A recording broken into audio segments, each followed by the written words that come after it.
दिवसीय श्री राम जी की कथा हो रही है, आप आए उसमें। जब कथाओं में अनाउंसमेंट करके बुलाना पड़े और अन्य जो कार्यक्रम होते हैं तो व्यास मंच से उनका हम नाम तो नहीं लेंगे, तो उन कार्यक्रम में क्या होता है, कोई अनाउंस नहीं करना पड़ता। अपितु होता क्या है, उन कार्यक्रम में इतनी भीड़ हो जाती है कि प्रशासन को बुला करके भीड़ को हटाना पड़ता है।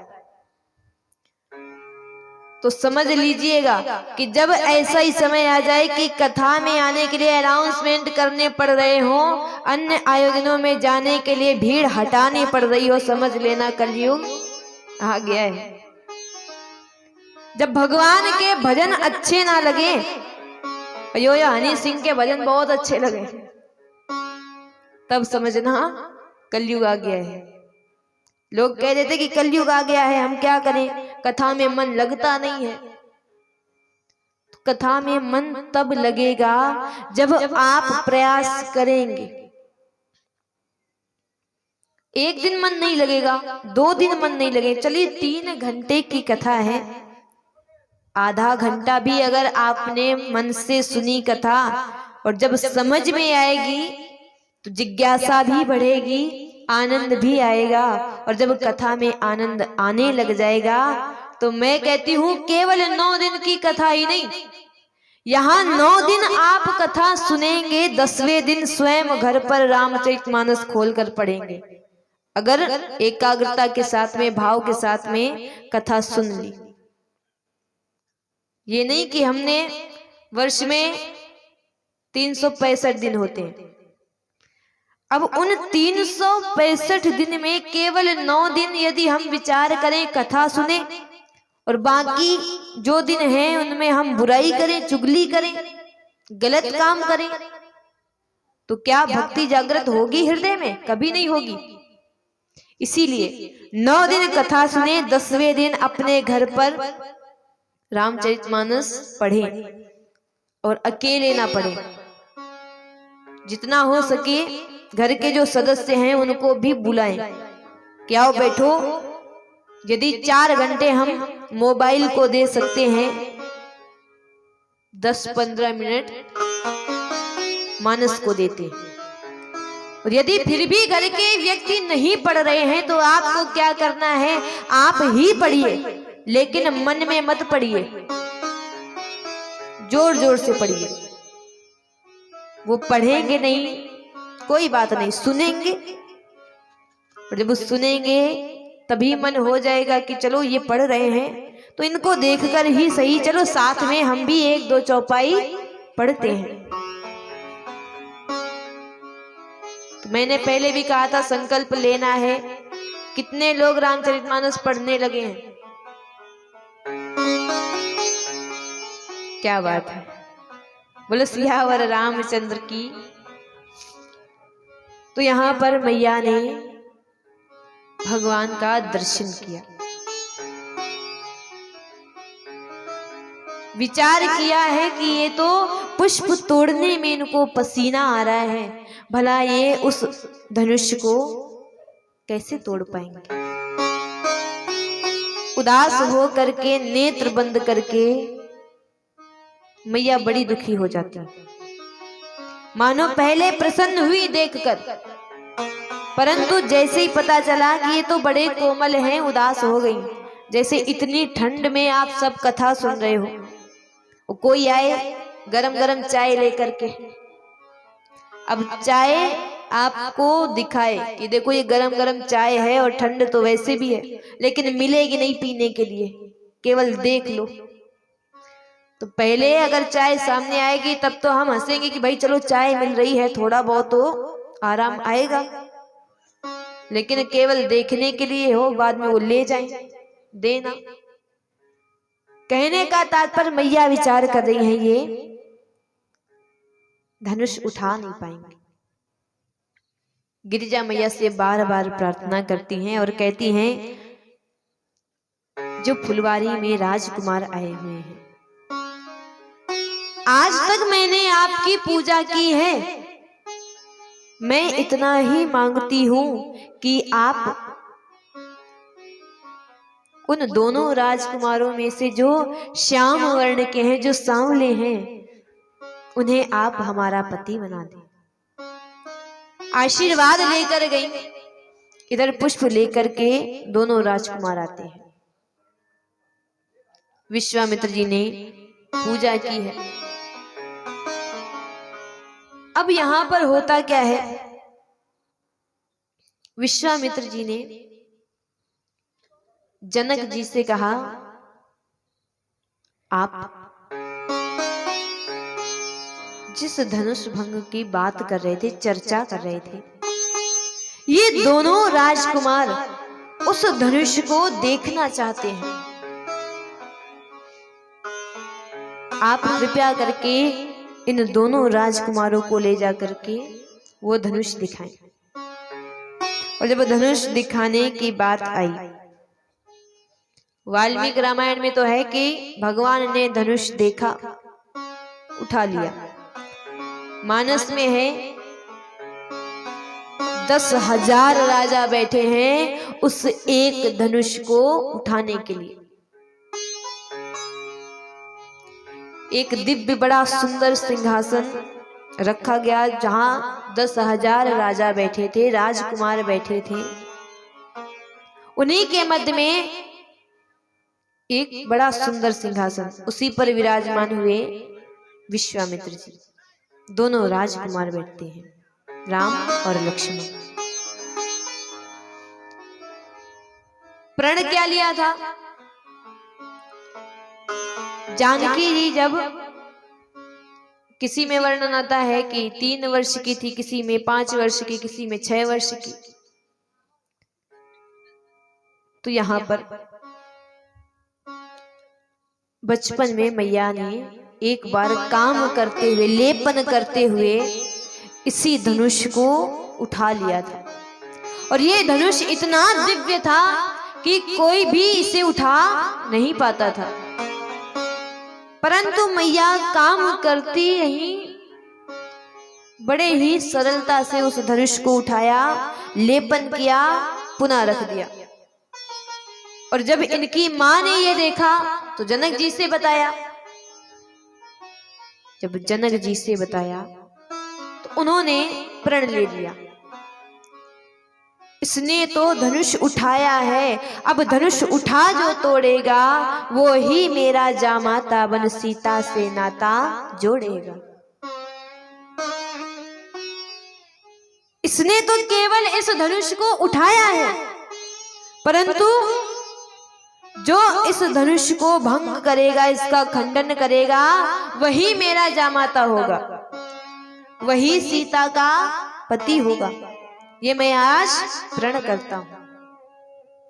और देखिए, संतों के मुख से तो मैंने ये भी सुना है, स्वयंवर की जो चर्चाएं थी, निमंत्रण अनेकों स्थान पर भेजे गए, परंतु अयोध्या में निमंत्रण पत्र नहीं दिया गया। वो इसलिए क्योंकि जनकपुर के समीप ही कोई एक संत तपस्या कर रहे थे, तो पास में ही कमंडल रखा था, उसमें जल था। अब ये नेत्र बंद किए बैठे, कोई स्त्री उधर से ही निकल कर जा रही थी, अपने पति देव को अपने पीठ पर, कंधे पर बिठाकर। अब वो बेचारी जा रही थी, उसने ध्यान नहीं दिया कि कौन संत बैठे, कौन ऋषि बैठे, रात्रि का समय था। क्या हुआ, उस स्त्री का पैर कमंडल में लगा, और जैसे ही कमंडल में पैर लगा, जल फैल जाता है। उस जल की 2-4 बूंदें जो संत तपस्या कर रहे थे उनके ऊपर गिरी, और जैसे ही जल की बूंदें ऊपर गिरी तो देखा एक युवती जा रही है, पीठ पर अपने पति को बिठाए है। तो बड़ा क्रोध आया, और क्रोध में आकर के कहा, तू इतनी विषयासक्त हो रही है, अपने पति को अपने कंधे पर उठाकर दौड़ी हुई जा रही है, ये भी नहीं देखती कौन बैठा है, क्या रखा है, दौड़ती हुई चली जा रही। मैं तुझे श्राप देता हूँ, सूर्योदय होते ही तेरे पति का प्राणांत हो जाएगा। और जब इतना उस स्त्री ने सुना, विचार किया मेरी कोई भूल नहीं थी, मैं तो जा रही थी, पता ही नहीं चला कौन बैठा है, कब पैर लग गया कमंडल में, लेकिन आपने मेरे स्वामी को श्राप दे दिया है। तो आज हाथ जोड़ करके वो स्त्री खड़ी हो जाती है और कहती है सूर्योदय ही नहीं होने दूंगी, जब सूर्योदय होगा नहीं तो मेरे पति सदैव मेरे साथ रहेंगे, कभी उनकी मृत्यु हो ही नहीं सकती। अब वो एक पतिव्रता स्त्री, सतीत्व का बल इतना था, हाथ जोड़कर उसी अवस्था में खड़ी हो गई। 2 दिन हो गए, सूर्य को उदय नहीं होने दिया, 3 दिन हो गए, कई दिन हो गए। अब तो यहाँ पर सभी लोग बड़े व्याकुल हुए, बड़ी चिंता हुई, हाहाकार मच गया। सूर्योदय हो क्यों नहीं रहा है? अवश्य ही किसी से कोई अपराध हो गया है, इसका कारण क्या है? तो सब देवता पहुंचते हैं उसी स्थान पर।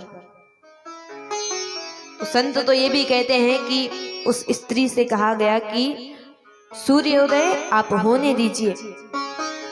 तो उसने कहा कि जैसे ही सूर्य उदय हो जाएगा तो श्राप लगा हुआ है, हमारे पति का प्राणांत हो जाएगा, इसीलिए हम सूर्योदय नहीं होने देंगे।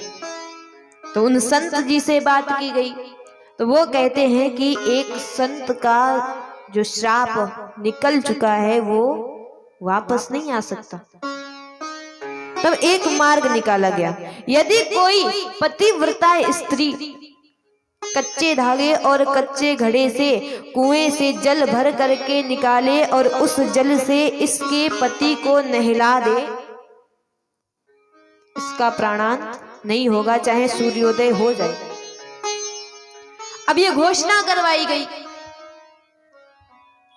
दूर दूर तक समाचार पहुंचाया गया, लेकिन कोई भी पतिव्रता स्त्री नहीं मिली। तो ये सूचना पहुंची जाकर के अयोध्या में।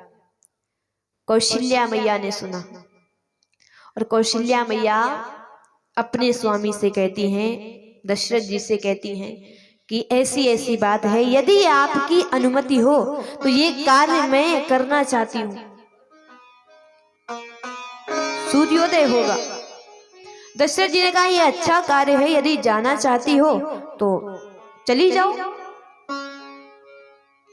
कौशल्या मैया जब श्रृंगार कर रही थी जाने के लिए, तो उनकी एक दासी, एक मेहतरानी आई,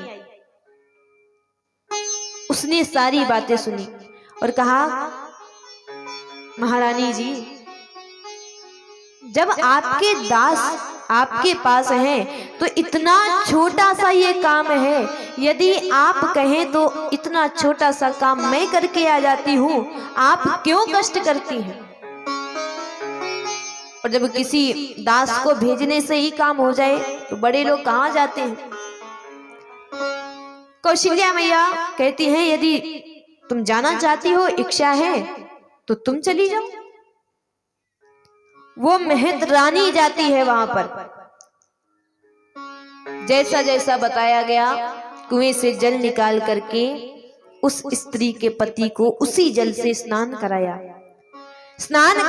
उसने भी आज सूर्योदय होने दिया है और सूर्योदय भी हो गया, पति के प्राण भी नहीं गए।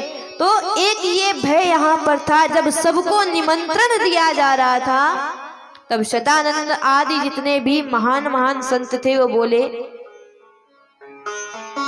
जब वहां की एक मेहतरानी इतनी पतिव्रता है कि इतना बड़ा काम करने के लिए वहां से मेहतरानी आकर के वो काम करके चली गई, कहीं ऐसा ना हो जानकी जी का विवाह किसी मेहतर के साथ में हो जाए, वो आकर के धनुष का खंडन कर जाए। इसीलिए प्रार्थना है कि अयोध्या में आप निमंत्रण मत भेजिए। नहीं तो आप ही विचार करें, और किसी को निमंत्रण पत्र जाता या ना जाता, परंतु अयोध्या के राजा दशरथ जी कोई साधारण राजा नहीं थे, चक्रवर्ती सम्राट राजा थे। यही कारण था, संत तो ऐसा ही कहते हैं कि इसीलिए निमंत्रण नहीं दिया गया। नहीं तो भरत जी तो आ ही जाते, शत्रुघ्न जी तो आ ही जाते। क्यों? क्योंकि बस वो 2 ही राजकुमार वहां पर बचे थे।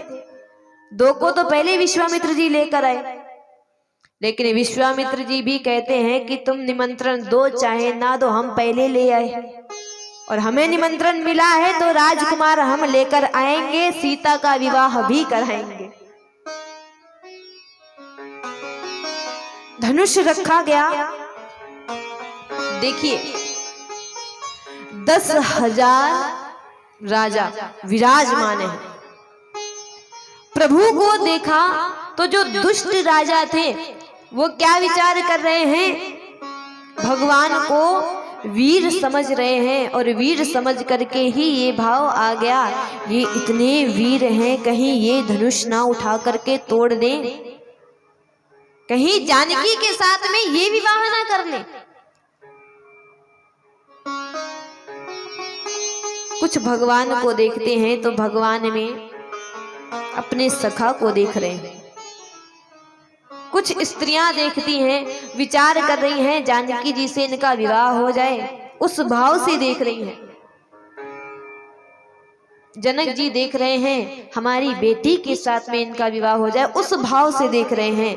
कहां तक 10,000 राजा बैठे हैं, सबकी दृष्टि का वर्णन कहां तक कर सकते थे। इसीलिए एक ही चौपाई में सबको कह दिया, जाकी रही भावना जैसी, प्रभु मूरत देखी तिन ऐसी।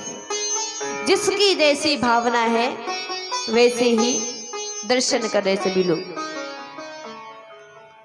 अब तो यहाँ पर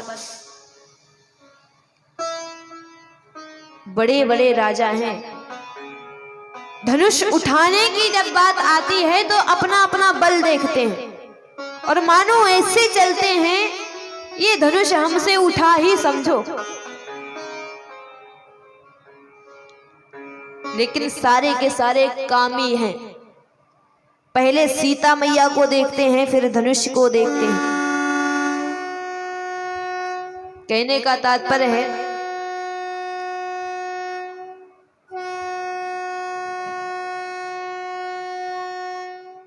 बोले सियावर रामचंद्र।